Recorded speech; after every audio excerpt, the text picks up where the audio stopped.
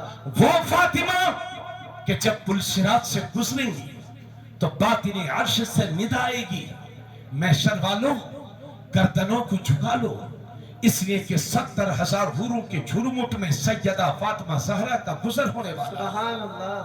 سن لے میری بہن, وہ فاطمہ کہ جب ان کی موت کا وقت قریب آیا تو سیدہ فاطمہ زہرا نے وصیت کی تھی کہ لوگوں میرے جنازے کو دن میں نہ اٹھانا, میرے جنازے کو رات میں اٹھانا, کہیں ایسا نہ ہو میرا جنازہ دن میں اٹھے تو کسی اجنبی کی نظر میرے جنازے پر پڑ جائے. وہ فاطمہ, حدیث میں پڑھا گیا ہے کہ سیدہ فاطمہ زہرا کی چادر کے پلو کو بھی کبھی آسمان کے سورج اور چاند نے نہیں دیکھا تھا. اعلیٰ حضرت کہتے ہیں جس کا آنچل نہ دیکھا مہو مہر نے, اس ردائے نزاہت پہ لاکھوں سلام. وہ فاطمہ, اس لیے صرف فاطمہ نام رکھنے سے کام نہیں چلے گا, اپنی گھروں کی عورتوں کو سیدہ فاطمہ زہرا کی کنیز بناؤ. اور اے میری بہن, عزت سیدہ فاطمہ زہرا کا واسطہ تمہیں دوں گا. فاطمہ وہ ہیں کہ خود اپنے ہاتھ سے اپنا کام کرتی تھی, اپنے گھر کا کام خود اپنے ہاتھ سے کرتی تھی. جب کبھی مال غنیمت میں کنیزیں آتی تھی تو میرے نبی اوروں کو بانٹ دیا کرتے تھے, اور جب فاطمہ دکھایا کرتی تھی یا رسول اللہ میرے ہاتھ دیکھیے, تو اللہ کے نبی وظیفہ بتا دیا کرتے تھے, وہی وظیفہ جو آپ عصر کی نماز میں پڑھتے ہو. سبحان اللہ 33 بار, الحمدللہ 33 بار, اور 34 بار اللہ اکبر. یہ وہی وظیفہ ہے جو تھکاوٹ کو دور کیا کرتا ہے. حضرت فاطمہ کو وظیفہ بتایا, چکی چلاتے چلاتے ہاتھوں میں زخم پڑ جاتے تھے, لیکن فاطمہ اپنے ہاتھ سے اپنے گھر کی صفائی کرتی تھی, اپنے بچوں کا خیال رکھتی تھی. اس لیے میں کہنا چاہوں گا, ابھی ہو کیا رہا ہے, ابھی ہم نے ادھر دیکھیے, ابھی پچھلے ابھی یہ رمضان شریف جو گزرا ہے, وہ میرٹھ کی ایک لڑکی تھی مسکان, جس نے اپنے پریمی سے مل کر کے اپنے شوہر کی ہتیا کر دی, اور اس کے جسم کے ٹکڑے کرنے کے بعد اسے ڈرام میں مسالہ لگا کر کے پیک کر دیا. آپ نے سنا ہے نا, اس کے بعد سے شوہروں کی ہتیا کی باڑھ آ گئی ہے. آئے دن اخبار میں پڑھو, اتر دیوریا میں شوہر نے بیوی نے اپنے عاشق کا قتل کرا دیا. ابھی 1 مہینے پہلے ایک سونم نام کی ایک لڑکی تھی, اس نے چند دنوں کے بعد ہی اپنے اچھے خاصے شوہر کو قتل کروا دیا. کتنے حادثے ہو رہے ہیں, اور اللہ کا شکر ہے اس طرح کے حادثے مسلمانوں میں کم ہو رہے ہیں اور غیر مسلموں میں زیادہ ہو رہے ہیں. میری بہن, اپنے شوہر سے کبھی بغاوت مت کرنا, وہ گھر برباد ہو جاتے ہیں جس گھر میں کسی تیسرے شخص کی انٹری ہوتی ہے. اس لیے آپ سے یہ بھی کہنا چاہوں گا, اگر دوستی کرتے ہو تو گھر کے باہر کرو. اگر تمہارا دوست اب تمہارے گھر آتا ہے تو اپنی بیوی بچوں کے پاس نہ بٹھاؤ. اگر گھر میں بیٹھک ہے تو بیٹھک میں بٹھائیے, ورنہ گھر کے باہر لائیے. کتنے لوگوں کے گھر برباد ہو گئے. وہ کیا, بہرائچ کے ایک وکیل صاحب تھے کہ 2 حافظ جی لوگ ٹیوشن پڑھانے جاتے تھے, ایسے حافظوں سے اللہ بچائے. ٹیوشن پڑھاتے ایک دن وہ آیا کہ اس کے شوہر کا وکیل کہیں مرڈر کر دیا. یہ تو ابھی 2 سال پہلے کی بات ہے نا. میری بہن, اس طرح کے حادثوں سے تو متاثر مت ہونا. جس نبی کا تو نے کلمہ پڑھا ہے, وہ نبی فرماتے ہیں اگر اللہ کے سوا کسی کو سجدہ کرنا جائز ہوتا تو میں ان عورتوں کو حکم دیتا کہ اپنے شوہروں کو سجدہ کرو, مگر اللہ کے سوا کسی کو سجدہ کرنا تو جائز نہیں ہے. مگر اس سے پتہ چلتا ہے کہ اسلام میں شوہر کی فرما برداری کتنی زیادہ ضروری ہے. اور حضرات, اسلام نے جہاں شوہر کے حقوق بیان کیے ہیں, وہاں عورتوں کے بھی حقوق بیان کیے ہیں. ایک صحابی حاضر ہوئے اور عرض کرتے ہیں, یا رسول اللہ, ہماری بیویوں کا حق ہم پر کیا ہے؟ ادھر دیکھیے, ہماری بیویوں کا حق ہم پر کیا ہے؟ تو اللہ کے نبی نے فرمایا, تمہاری بیویوں کا حق تم پر یہ ہے کہ جیسا تم کھاؤ ویسا انہیں کھلاؤ, جیسا تم پہنو ویسا انہیں پہناؤ, اور اگر کسی شرعی ضرورت کے تحت مارنا پڑ جائے تو حضور فرماتے ہیں اپنی بیوی کے چہرے پر نہ مارو، اسے گالی نہ دو، اور گھر کے سوا اسے کہیں تنہا چھوڑ کر کے مت جاؤ۔ یہ میرے نبی کی پاکیزہ تعلیم ہے۔ اور لوگوں، اپنی بیویوں کا خیال رکھو، ان کی عزت کا خیال رکھو، کبھی کبھی ان کی سن بھی لیا کرو۔ اور اے میری بہن، اپنے شوہر کی جتنی زیادہ خدمت کر سکے کرنا، اس لیے کہ بہت فضیلت ہے شوہر کی خدمت کی قرآن و حدیث میں۔ بات میری پوری ہو گئی، آپ حضرات نے میری بات سن لی۔ آخر میں بس یہ ہاتھ پھیلا کر کے آپ کو اللہ کا واسطہ دوں گا، علم کی بھیک طلب کروں گا۔ آپ کے گاؤں کا مدرسہ میں نے باہر سے دیکھا ہے، مجھے پسند آیا۔ قاری محمد آصف صاحب جو ہمارے بڑے عزیز ہیں، مجھ سے اس مدرسے کا ذکر انہوں نے کئی بار کیا، اچھا لگا۔ مدرسے کو تن من دھن سے اس کے لیے لگو، ہے نا، جو قانونی اڑچنیں ہیں انہیں پورا کرو، ختم کرو، اور قانون کی روشنی میں اپنے بلڈنگیں بھی بناؤ۔ خیال رکھو اور پریشان نہ ہو۔ اگر تالا لگ گیا ہے، آپ تیار ہو جاؤ، انشاءاللہ جس چابی سے تالا بند ہوا ہے اسی چابی سے انشاءاللہ تالا کھلے گا بھی۔ جب تک بھارت کی دھرتی پر کلمہ پڑھنے والے زندہ رہیں گے، انشاءاللہ تمہارے مدرسوں کو کوئی مٹا نہیں سکتا۔ یہ وقتی ہوا ہے، انشاءاللہ ختم ہو جائے گی، مایوس نہ ہو۔ البتہ اتنا کہنا چاہوں گا، اگر رمضان شریف میں 2000 کے کپڑے اپنے لیے بناتے ہو اور 5000 کے کپڑے بچوں کے لیے بناتے ہو، تو کپڑا ہی سمجھ کے 2-3 ہزار روپے مدرسے کو دیا کرو۔ اگر 500 دیتے ہو تو 1000 دو، 1000 دیتے ہو تو 2000 دو، 2000 دیتے ہو تو 5000 دو۔ یہ فیصد پڑھنا چاہیے اور اپنے مدرسوں کو ترقی دو۔ اور یہ جو چھوٹے چھوٹے بچے گھوم رہے ہیں، پکڑ پکڑ کر کے انہیں مدرسہ بھیجو، اسکول میں پڑھاؤ، مدرسوں میں پڑھاؤ۔ میں بہت ساری جگہوں پر کہہ رہا ہوں، اے لوگوں، اگر ان حالات سے مقابلہ کرنا چاہتے ہو تو شادیوں کو سستا کرو اور سنتوں کے مطابق کرو، اور اپنی حیثیت سے بڑھ کر کے اپنے بچوں کو پڑھاؤ اور لکھاؤ۔ اس لیے کہ آنے والا وقت جہالت کا وقت نہیں ہے، آنے والا وقت علم کا وقت ہے۔ سطح کی چابیاں اسی قوم کے ہاتھ میں ہوں گی جس قوم کے پاس قلم اور کتاب کی طاقت ہوگی۔ اسی لیے میں عرض کر رہا ہوں، اگر سوتے رہ گئے تو دنیا ہمیشہ کے لیے تمہیں سلا دے گی۔ اگر آنے والے طاقتوں کا مقابلہ کرنا چاہتے ہو تو بیدار ہو جاؤ، پھٹے پرانے کپڑے پہن لو، سوکھی روٹیاں کھا لو، مگر تمہارے بچے جاہل نہ رہنے پائیں۔ اپنی حیثیت سے پڑھ کر کے اپنے بچوں کو پڑھاؤ اور لکھاؤ، اسکولوں میں بھیجو، یونیورسٹیوں میں بھیجو، مگر یہ بھی یاد رکھو کہ دنیا کی ساری یونیورسٹیز، دنیا کے سارے کالجز، دنیا کے سارے اسکولز یہ ڈگری ہولڈر بناتے ہیں اور قرآن بہترین انسان بناتا ہے۔ اس لیے سب کچھ پڑھائیے، مگر اپنے بچوں کو قرآن ضرور پڑھائیے۔ اگر اس گاؤں میں ناچ گانا ہوتا ہو شادیوں کے موقع پر، مجھے امید ہے یہ تولیہ پھیلا کر کے آج امام پاک کی محفل میں بھیک مانگتا ہوں امام حسین کے نام سے، خدا را باز آ جاؤ، تمہارے یہ ناچنے کا وقت نہیں ہے۔ اگر جہیز کے ڈیمانڈ کرتے ہو تو خدا را باز آ جاؤ، اور جن ہاتھوں کو سسرال کے آگے پھیلاتے ہو، کاش انہی ہاتھوں کو اٹھا کر کے میرے رب کے حضور پھیلا دو، تو میرا رب اتنا دے گا کہ تمہاری نسلوں سے غریبی کا خاتمہ ہو جائے گا۔ اگر یہ جہیز کی ڈیمانڈیں بڑھتی رہی تو غریبوں کی بیٹیوں کی شادیوں کے لیے بڑی دشواری ہوگی۔ کہیں ایسا نہ ہو کہ میری قوم کی غریب بیٹیاں وہ قدم اٹھا لیں کہ عزت تو جائے ایمان بھی خطرے میں چلا جائے۔ اس میں خیال رکھو، شادیوں کو سستا کرو۔ گھروں میں آپ ڈینس باجا، ڈی جے باجا اور شادیوں کے موقع پر جو ڈرامے کرتے ہو، خدا را بند کر دیجئے۔ ڈھول کوئی بھی مفتی اس کو ثواب نہیں کہہ سکتا، علاوہ بگڑے ہوئے مولوی کے اور آوارہ گنڈے پیر کے سوا کوئی بھی ڈھول کو جائز نہیں ٹھہرا سکتا۔ باز آ جاؤ، یہ ڈھول بازی میں اسلام زندہ نہیں ہے، حسین مشن میں زندہ ہے۔ سمجھ بوجھو، حضور کی سنتوں کو سینے سے لگاؤ، جھوٹ بولنا چھوڑ دو، اور یہ عزم مصمم کر کے جاؤ، آج کے بعد کی زندگی انشاءاللہ اسلام و شریعت کے مطابق جئیں گے۔ بہت بہت شکریہ، بڑی محبتوں سے آپ نے رات کے اس وقت تک مجھے سماعت کیا۔